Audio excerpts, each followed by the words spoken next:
Today's topic is accepting life as it is. So first I want to tell you a little story.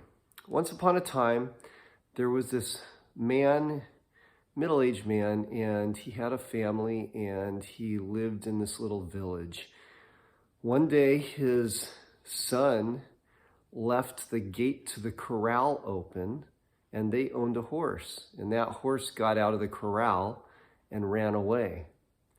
Now the townsfolk came and they noticed that, and they said, "Oh, sir, how unlucky that your gate was left open and your horse ran away." And the old man said, "Maybe we'll see." Then a couple of days later, their horse came back. It ran back into the corral and it brought with them a wild stallion. And so then they had another horse. And so he closed the gate to the corral, and then they had two horses.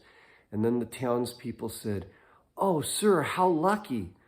Your horse brought back another. Now you have two horses."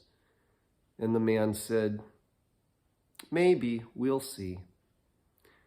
And then one day his son was trying to break the horse, the stallion, and so he was riding it, and while he was riding it, the horse threw him. It bucked him off, and he landed on the ground and broke his leg. And the townspeople said, "Oh, so sorry, sir. How unlucky. Your son broke his leg." And the man said, "Maybe we'll see." And then a week later, war was declared in the land, and the government was coming around and conscripting young, able-bodied men. But the son of this man had a broken leg, so he couldn't go to war. And the townsfolk said, "Oh, how lucky. Your son was not able to go to war because his leg was broken." And the old man said, "Maybe we'll see." So, of course, the whole idea of this story is that there's majority of the people that look at life as ups and downs, ups and downs. It's good or it's bad. Oh no, something catastrophic has happened, or yay, something great has happened. And then there's those who are like the man who say, "Maybe we'll see." Basically, those people accept life as it is instead of wanting it to be something different.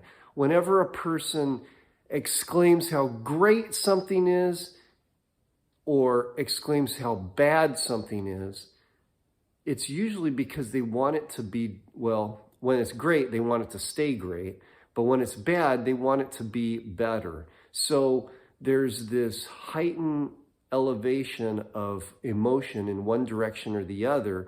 It's very volatile, and it causes stress, and it's not good stress a lot of the time. So what ends up happening, though, you have certain people who've learned to just accept life as it is. And instead of being driven by their emotions on whether anything is specifically good or bad, they don't label it as good as bad because they don't really know. Life just is. It's not good. It's not bad. It just is as it is. I think there was actually a horse in some cartoon that I saw many years ago. I don't remember if it was Charlotte's Web or some other animated show. And the horse basically said, "The way things are is the way things are." And that's basically what it comes down to. A lot of the things that are going on in life, in your surroundings, you have no control over. You can't change them. And stressing about them doesn't help. But if you just accept things as they are. That doesn't mean that you necessarily want them to be that way, that you wouldn't prefer some other outcome. But by accepting, by just allowing those things to be, you can have joy. I used to read the Bible quite a bit when I was younger, and I remember there's this Apostle Paul that's talked about in the New Testament. And so if you read some of the books in the New Testament, you'll see, I think especially like in the book of Acts, and there may be others, but that was a primary one, where it talks about some of the things that happened to this Paul person. One of them being that he got shipwrecked, and he was on an island with a bunch of people there.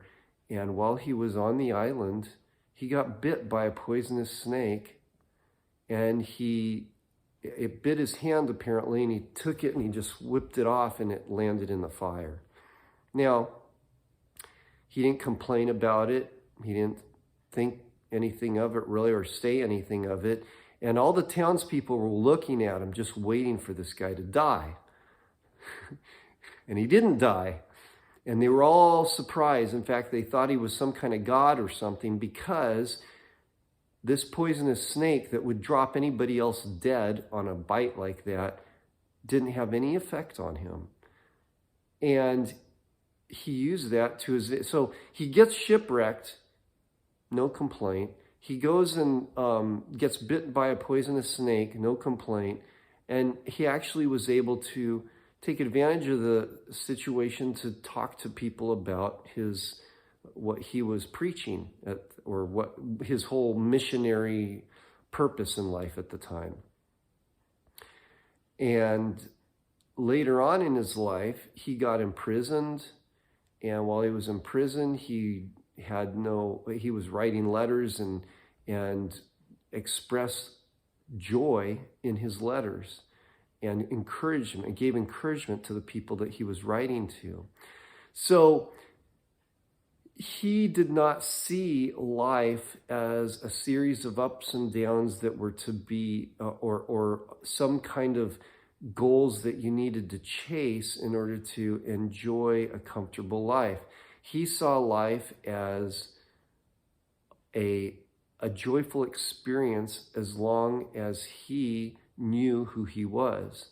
And he was a missionary in the sense that he was going around and preaching to people about his Savior. And that gave him a purpose, a unified, I should say singular purpose in life that gave him joy. And no matter what happened, he always centered on that. He centered on this one thing that was purposeful in his life. And then no matter what happened around him, it was okay, because he still had that purpose and he was still going after it. And nothing that anybody else did or said was going to change him from his purpose. And even if he died for that purpose, he was happy with it. He was okay with it. And, he was basically preaching about Jesus Christ. And he even stated in one of his letters that to live is Christ and to die is gain, or something like that. So essentially he was saying that, you know what, I am happy whether I'm free, whether I'm in prison, whether I'm, at sea, whether I'm shipwrecked on an island, it doesn't matter. I have joy because I know who I am, and I know I know my purpose, which is to preach Christ. And so he lived for that, and even died in that, knowing that he was living the purpose of his life and took it to his death. So, now, I'm not saying that you need to be a religious person or that you need to have some type of grandiose purpose in life necessarily in order for you to enjoy life as it is. One of the things that I really talk about here is just releasing those insecurities, those fears, those things in your past that cause you to not know who you are, that caused you to have this shield or resistance or mask, whatever you want to call it, like a barrier that keeps you disconnected from the real person who you truly are. And by doing these releases, you can get connected with that source, with that, some people would say that, that's Jesus Christ in me. Others would say it's God or the source or their true self or whatever. But to get connected with that and to really know love, that's really where it's at. So I leave you with that today, and doing another video in another day.